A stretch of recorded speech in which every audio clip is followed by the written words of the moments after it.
اعوذ باللہ من الشیطان اللعین الرجیم، بسم اللہ الرحمن الرحیم۔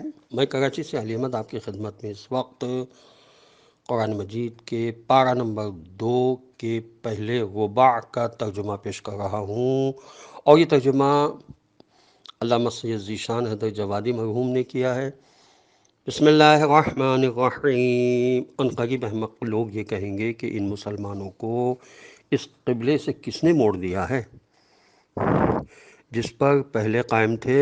تو اے پیغمبر کہہ دیجئے کہ مشرق و مغرب سب خدا کے ہیں، وہ جسے چاہتا ہے صراط مستقیم کی ہدایت دے دیتا ہے، اور تحویل قبلہ کی طرح ہم نے تم کو درمیانی امت قرار دیا ہے تاکہ تم لوگوں کے اعمال کے گواہ رہو اور پیغمبر تمہارے اعمال کے گواہ رہیں۔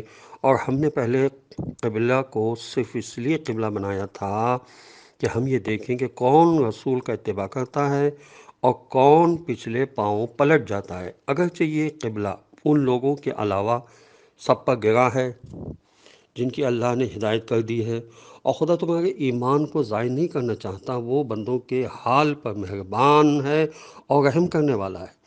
اے رسول، ہم آپ کی توجہ کو آسمان کی طرف دیکھ رہے ہیں، تو ہم عنقریب آپ کو اس قبلے کی طرف موڑ دیں گے جسے آپ پسند کرتے ہیں، لہٰذا آپ صلی اللہ علیہ وسلم اپنا رخ مسجد الحرام کی جہت کی طرف موڑ دیجئے اور جہاں بھی رہیے اسی طرف رخ کیجئے۔ اہل کتاب خوب جانتے ہیں کہ خدا کی طرف سے یہی برحق ہے اور اللہ ان لوگوں کے اعمال سے غافل نہیں ہے۔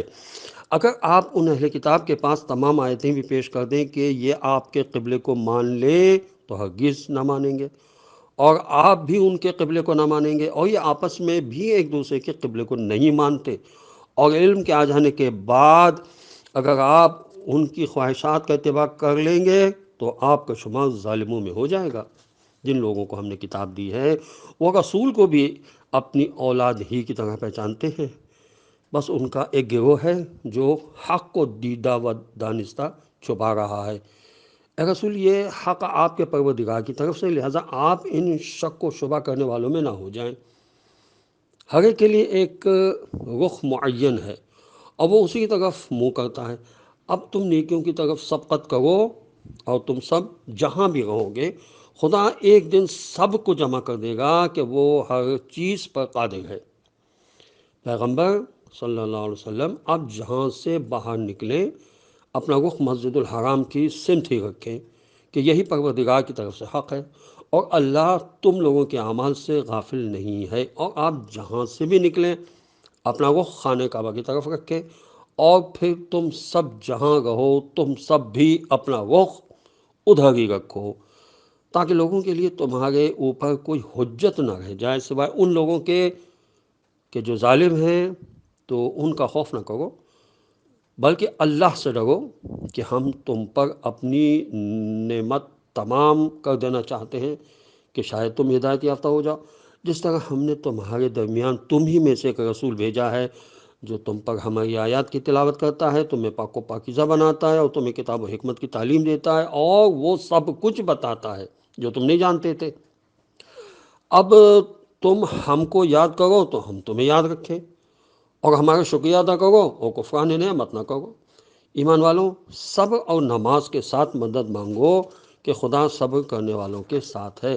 اور جو لوگ راہ خدا میں قتل ہو جاتے ہیں انہیں مردہ نہ کہو بلکہ وہ زندہ ہیں، لیکن تمہیں ان کی زندگی کا شعور نہیں ہے، اور ہم یقیناً تمہیں تھوڑے خوف سے، تھوڑی بھوک سے اور اموال، نفوس اور ثمرات کی کمی سے آزمائیں گے۔ اور اے پیغمبر، آپ ان صبر کرنے والوں کو بشارت دے دیں جو مصیبت پڑنے کے بعد کہتے ہیں کہ ہم اللہ ہی کے لیے ہیں اور اسی کی بارگاہ میں واپس جانے والے ہیں، کہ ان کے لیے پروردگار کی طرف سے صلوات و رحمت ہے اور وہی ہدایت یافتہ ہیں۔ بے شک صفا اور مروہ دونوں پہاڑیاں اللہ کی نشانیوں میں سے ہیں، لہذا جو شخص بھی حج یا عمرہ کرے اس کے لیے کوئی حرج نہیں ہے کہ ان دونوں پہاڑیوں کا چکر لگائے، اور جو مزید خیر کرے گا تو خدا اس کے عمل کا قدردان اور اس سے خوب واقف ہے۔ جو لوگ ہمارے نازل کیے ہوئے واضح بیانات اور ہدایات کو ہمارے بیان کر دینے کے بعد بھی چھپاتے ہیں ان پر اللہ بھی لعنت کرتا ہے، اور تمام لعنت کرنے والے بھی لعنت کرتے ہیں۔ علاوہ ان لوگوں کی جو توبہ کر لیں اور اپنے کیے کی اصلاح کر لیں اور جس کو چھپایا ہے اس کو واضح کر دیں، تو ہم ان کی توبہ قبول کر لیتے ہیں کہ ہم بہترین توبہ قبول کرنے والے اور مہربان ہیں۔ جو لوگ کافر ہو گئے اور اسی حالت کفر میں مر گئے، ان پر اللہ، ملائکہ اور تمام انسانوں کی لعنت ہے۔ وہ اسی لعنت میں ہمیشہ رہیں گے کہ نہ ان کے عذاب میں تکلیف ہوگی، تخفیف ہوگی، اور نہ انہیں مہلت دی جائے گی۔ اور تمہارا خدا بس ایک ہے، اس کے علاوہ کوئی خدا نہیں ہے۔ وہی رحمان بھی ہے اور وہی رحیم بھی ہے۔ بے شک زمین و آسمان کی خلقت روز و شب کی آمد و رفت ان کشتیوں میں جو دریاؤں میں لوگوں کے فائدے کے لیے چلتی ہیں، اور اس پانی میں جسے خدا نے آسمان سے نازل کر کے اس کے ذریعے مردہ زمینوں کو زندہ کر دیا ہے، اور اس میں طرح طرح کے چوپائے پھیلا دیے ہیں، اور ہواؤں کے چلانے میں اور آسمان و زمین کے درمیان مسخر کیے جانے والے بادلوں میں صاحبان عقل کے لیے اللہ کی نشانیاں پائی جاتی ہیں۔ لوگوں میں کچھ ایسے لوگ بھی ہیں جو اللہ کے علاوہ دوسروں کو اس کا مثل قرار دیتے ہیں اور ان سے اللہ جیسی محبت بھی کرتے ہیں، جبکہ ایمان والوں کی تمام تر محبت خدا سے ہوتی ہے۔ اور اے کاش ظالمین اس بات کو اس وقت دیکھ لیتے جو عذاب کو دیکھنے کے بعد سمجھیں گے کہ ساری قوت صرف اللہ کے لیے ہے اور اللہ سخت ترین عذاب کرنے والا ہے۔